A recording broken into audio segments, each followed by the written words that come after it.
couple of weekends ago, I got to attend and participate in the Lokinwi Body, Mind and Spirit Festival up in Johannesburg. It's going to be around next year and even down in Cape Town as well, so be sure you're going to attend it. And once you see all the amazing things that were happening there, you're going to really want to be there. So check out just a taste of the people, things, therapies that I got to witness. So Hilda, of course, everyone who watches the show knows you from your interview and your book and your new book, but you're also the mother of this amazing Lokinwi Body, Mind, Spirit Festival. And I remember Body, Mind, Spirit festivals from years ago. What brought this on? Why are you doing it? I was just so bored with the offering that was out there.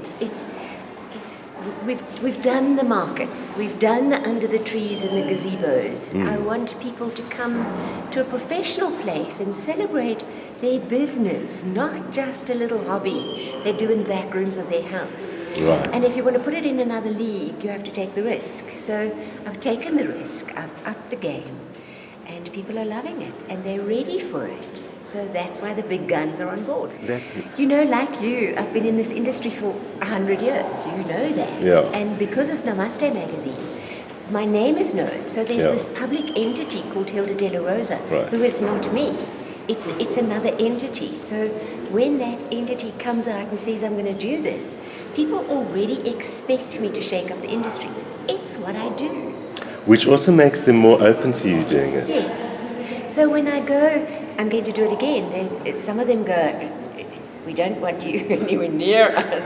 So there's no middle ground. So people are either in or they're out. So I'm grateful that the people who are in are in. So that's huge for me. And it was fabulous that some people said to me, if you're doing it, I'm in. Yeah. So what kind of plans? Is this a one-off? Is it going to be more? Have you got some other crazy ideas up your sleeve? I've been told to please do it again next year. Uh-huh. And I've been told to also bring it to Cape Town. So my staff are going, what do you mean Cape Town? So we're going to have to do 2 of these a month apart because we have to capitalize on the energy of it and then do it here and do it in Cape Town. So I'm going to have to recruit people in Cape Town to help me there. So it's going to be a thing. But definitely next year as well. I think some magazine editor or a newspaper said to me, when are the dates? And I went, let me quickly find my diary. And I paged through some magazine that was on my desk and I picked a date off the cuff. So I know it's somewhere late September, October next year. So it was a big risk for me. I took a big risk. It's a big financial risk as well. But you've got to have a loss leader at some point. But I think the brand has now been established. What I want people to know after the fact, so when they see the videos, when they see the photos we're going to upload, when they see the activity on the website, I want them to go, why weren't we there? Why weren't we there? And that's what one wants to achieve, is to have people recognize that they missed a spectacular event. Brilliant. To change the subject ever so slightly, you've got a new book. I write literally every single day. Some of it's just for free writing for me, and some of it I post on Facebook and people go, wow, that's amazing. And then my son said to me, what are you going to do with this information? It's just lying here. So I created a book called Diary of a Wannabe Philosopher. And I've compiled all of those bits of writing into one book. And then I looked at it and I went, well, I have more material than just one book, so I called it Book 1. So I have probably enough material for Book 2 and Book 3, but I don't have the energy for that yet. So Diary of a Wannabe Philosopher is now published. Maybe next year I'll have the energy for Book 2. Wow. Nesta Kornblum was there to demonstrate and teach overtone singing. Sound healing in the Association of Sound Therapy, which is, we're based in Spain, but we work all over the world. And so you're singing, but also listening to it has the effect. Well, yes, listening to it, because actually the harmonics are the mathematics of vibration. So when you sing overtones or harmonics, you're actually reconfiguring, you're re-establishing coherence at the physical, molecular, and biofield levels. So it's you're just singing the mathematics of creation. That's really what you're doing. So it's like pressing the reset button, the default button, and going back to resetting without necessarily getting involved in a lot of psychoanalytical stuff.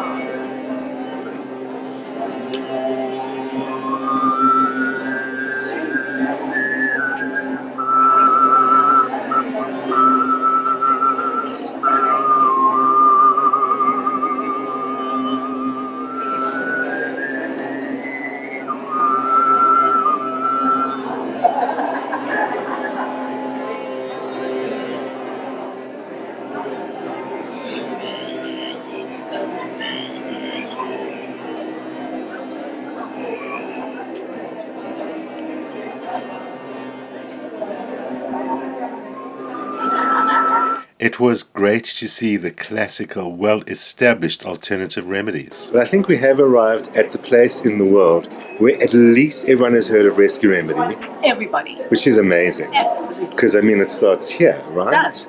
There's 5 of the flower essences in the Rescue Remedy. And that was the only combination that Dr. Bach actually... They actually are the healing emanations from the flowers.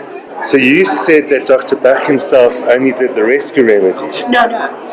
That's the only combination he did? Only combination. Oh, the only combination. Yes. Because I know he's got, his work was to discover these ones. The 38 remedies. This is 85 years old. Mm. And it's still relevant. As simple as saying, I'm hungry, let me go to the fridge and get something, is to say, I'm angry, let me take some holly. He just felt if, we could bring up families using the Bach remedies. And now in South Africa, we're training, we're educating. So it's only just come to South Africa, we're running courses. So we're doing level 1, level 2, we're having our first level 3, so we'll be hopefully having 18 new practitioners in the country from the end of the year. Wonderful. Even though we are in a crisis as such, we've got things that can support us bodily. Yeah. And even more exciting to see the new remedies hitting the market. Cannabis and its products, CBD and THC, are cutting edge, new, not so new medicines finally becoming legal in South Africa. Okay, so it's not 100% legal in South Africa yet, but I've managed to get a traditional doctor's license, which gives me a bit of cover in the law. We've done a certain amount of studies, and with our particular products, we know everything. We know the soil, the water, the growing methods, whether it's indoors, outdoors, hydroponic, which strain it is, whether it's a hybrid. So we grow 9 of the top 10 medicinal strains. We use another 58 strains. Put 9 strains into every product, and we can change those strains in the second month, so the body, which is very clever, doesn't get used to those strains. And we do microdosing, so even though it does have a bit of THC in it, it's such small doses that you're not going to get the high. Right. But you need the THC to kill the genetic disease. And so people have a lot of beliefs and prejudices about cannabis. Do you encounter that? We do sometimes. We manage to talk people around by explaining to them that this isn't just to make you high. In fact, our goal is not to make you high at all. Yeah. We just try and heal, and it's a medicine like a ordinary essential. We've had great success stories. I've personally had a lady with breast cancer who's now healed, a lady with TB who's totally healed. There's a couple of others that I've had personally with skin conditions, dermatitis and psoriasis. Obviously, head office has healed over 3,000 people from cancer.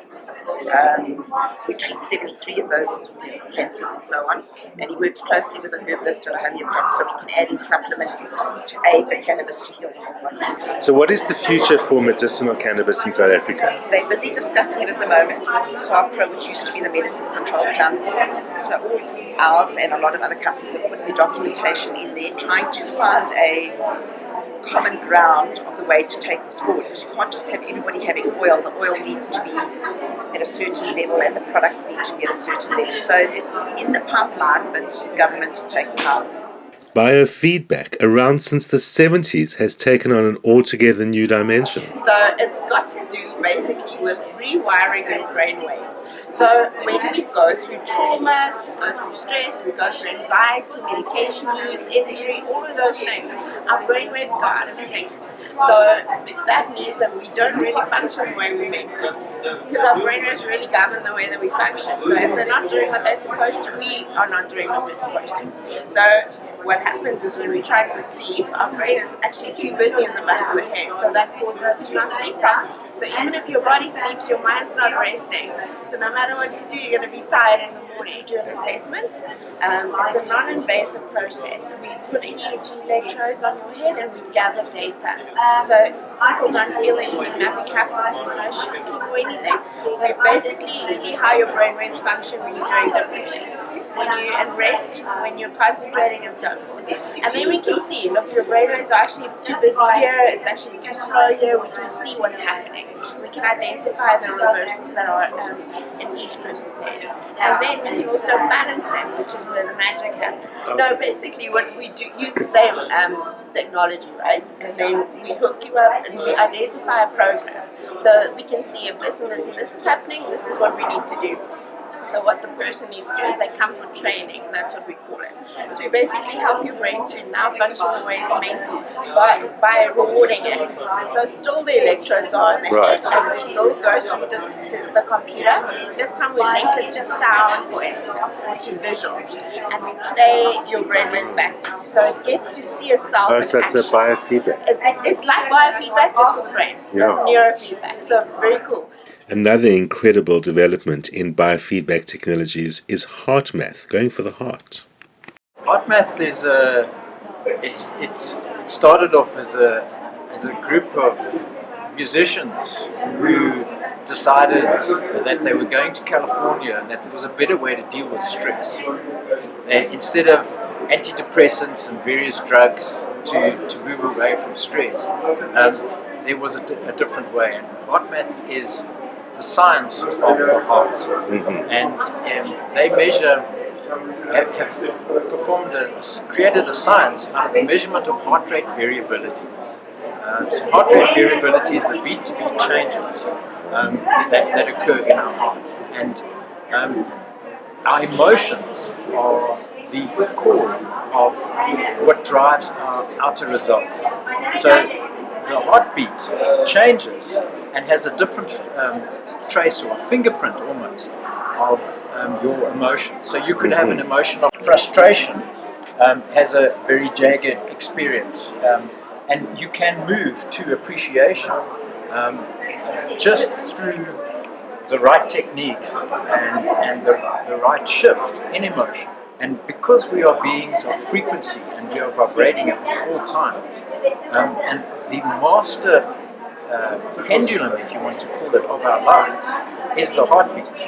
So it sends waves, healing waves through our body all the time, and eventually if you can create your own individual coherence in your body, and once your body is coherent, then all your organs and your entire system starts to operate at an optimum level. And then coherence leads to resilience, and it's a big word these days, resilience, emotional resilience. It's like a rubber band. How far can you pull that rubber band until it stretches and breaks? But what we want is emotional resilience, so that we have the ability to pull the rubber band in and out and be able to cope with what's happening. So, and then from resilience comes intuition. And in business, certainly, we're interested in intuition. We never have enough information to make the right decision. So intuition is important. So HeartMath has created technology. It's biofeedback technology. It's giving you feedback on what your heart rate variability is doing, and then they teach you various breathing techniques to cope with it. The one that we spoke about in the lecture was heart-focused breathing.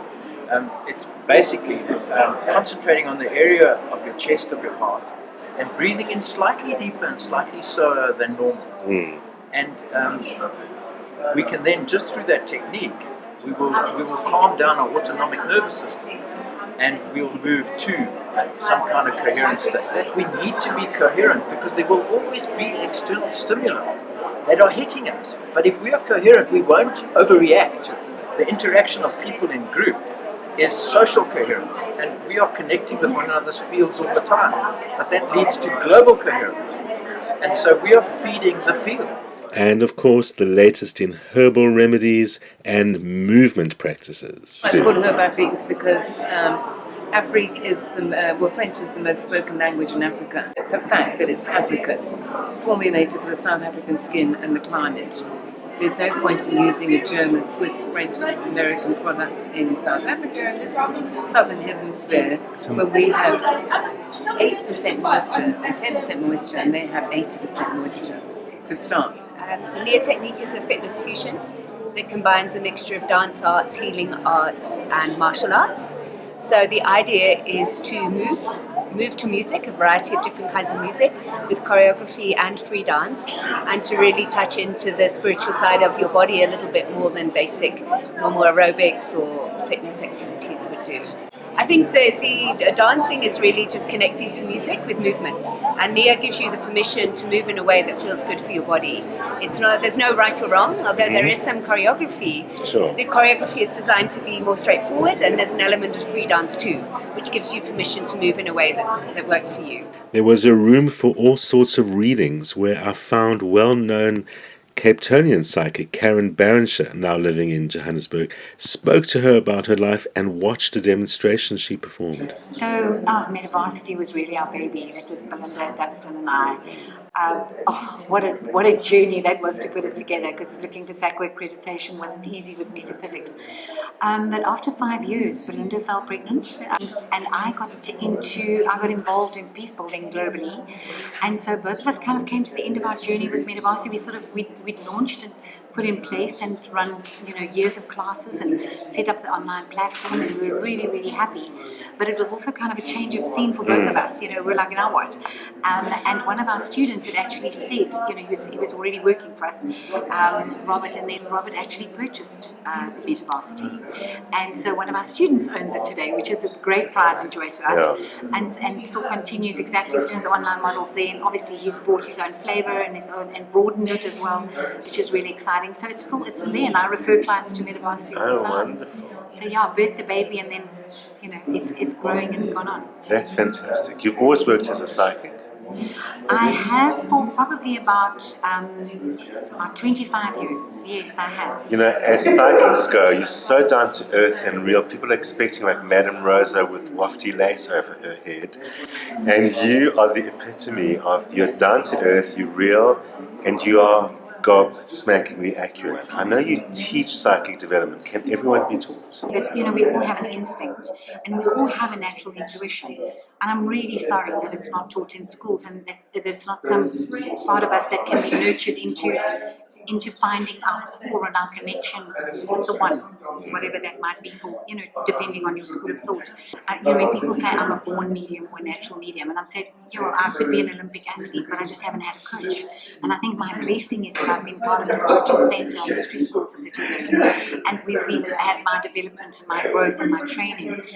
And part of our work is we have to get affidavits on our work, and these are signed at a police station, and so in order for us to practice, we have to prove that we're evidential and that we are working in a connected way. But I also speak and teach about that.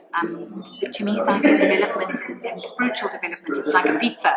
The psychic stuff is one piece of one slice. The rest of it is the spiritual development. So where do you get your information from?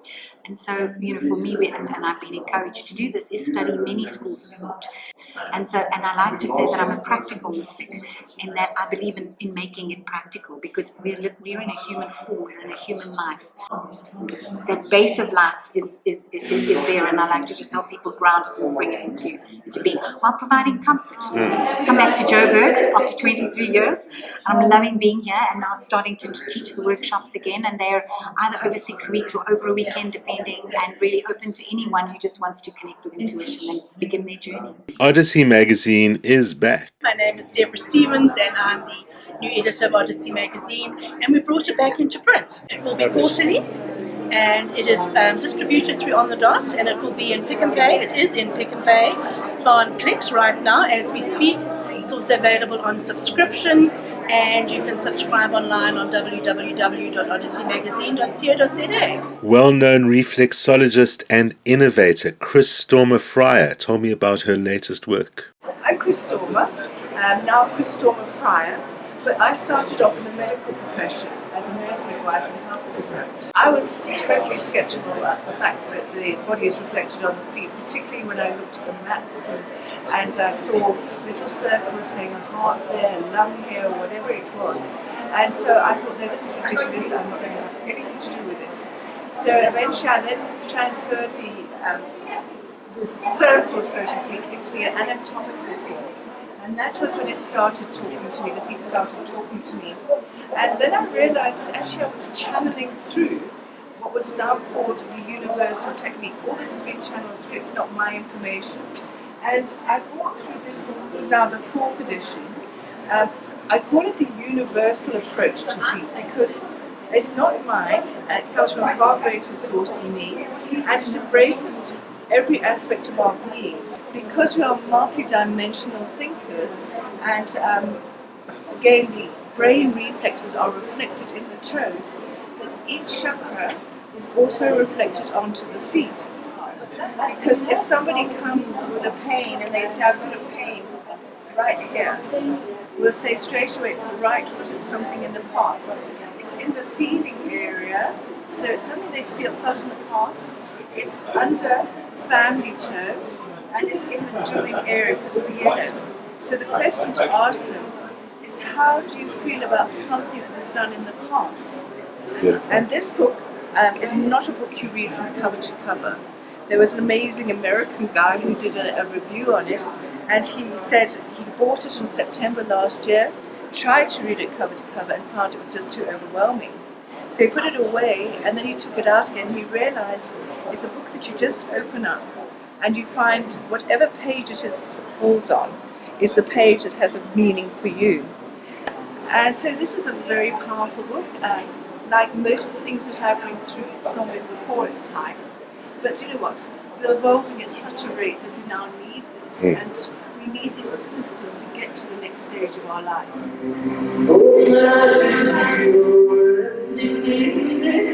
And platinum-selling artist Nia Nell showed her art taken to a whole new dimension.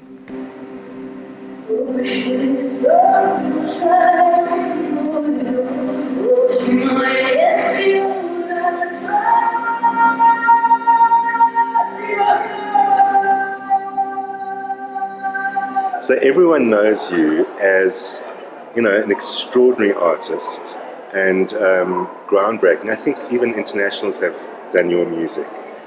But here you are amongst a spiritual crowd, talking and demonstrating about your spiritual work. Can you tell us just a little bit about what that is? For me, it's truly who I am, and it's who I've always been. And I think maybe the last 7 years has been very transformed me completely, and I really just have this huge desire to connect with people and to deliver the truth. And for people to just align with the source energy that we are all part of, that we are all one with. You know what they say, when the heart's full of, you just want to share. So as far as I can remember, my music has been spiritual. From the very first album, there's been songs as one. I guess I held back for many years because I needed to learn courage, and I needed to learn to accept and love myself so that I can boldly stand up and say, this is who I am, this is what I believe, and this is the truth. And I feel so thankful to be part of this beautiful spiritual festival and all these beautiful souls here, and just to be able to share the vibrations and the frequencies that we all need to heal and to align. I'm just truly thankful. I'm finding it very challenging to not be who I am. I think I know that what I came here for, and I know that I'm doing it, and I feel completely in alignment with that. And I think the universe will make it so that if you have a divine timing and you've come for something, that it will assist you in doing